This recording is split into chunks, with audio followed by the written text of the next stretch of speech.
Literature, when it's done right, is a mirror into our nature. The reason that some texts endure and some do not is because the texts that endure are a very accurate, insightful, careful mirror of our nature. Almost anything can be a mirror of our face. Any shiny surface can reflect our face. But for something to accurately reflect our soul, that is much, much more difficult. And so the supertext, as you could call them, the kinds of works you're asked to read in English classes, they have endured because they are excellent mirrors of our nature. And so, here are the big themes of literature, the great ideas of literature. According to me, I would put them in this order. I would say that these that you're about to see are the great themes of literature, and that they are in this order. Here's the first one.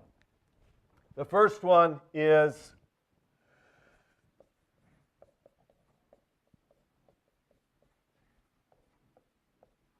what will you do when external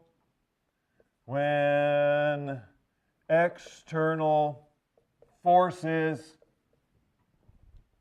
pressure you to conform?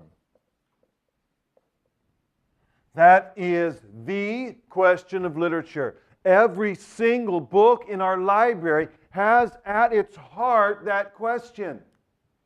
The central theme of any book that you will read this year and in previous years and in future years, in college and beyond, any play or novel or movie, any story has at its heart this same question.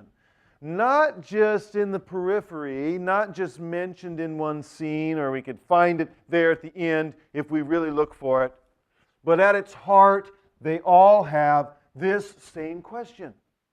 What will you do when external forces pressure you to conform? That question must come up enough in our lives for it to be the main theme of every book. You and I must run smack into this question on a daily basis. Every story that's a part of our lives must involve this question. You and I must run headlong into this question every day. We must crash into it on a daily basis. Either in subtle ways, everyone is laughing at this kid, and so I'm standing there, I should probably join in and laugh. In ways we wouldn't recognize, everyone else is getting up and going to high school, so I suppose I have no other option but to get up and go to high school. There's no other path for me.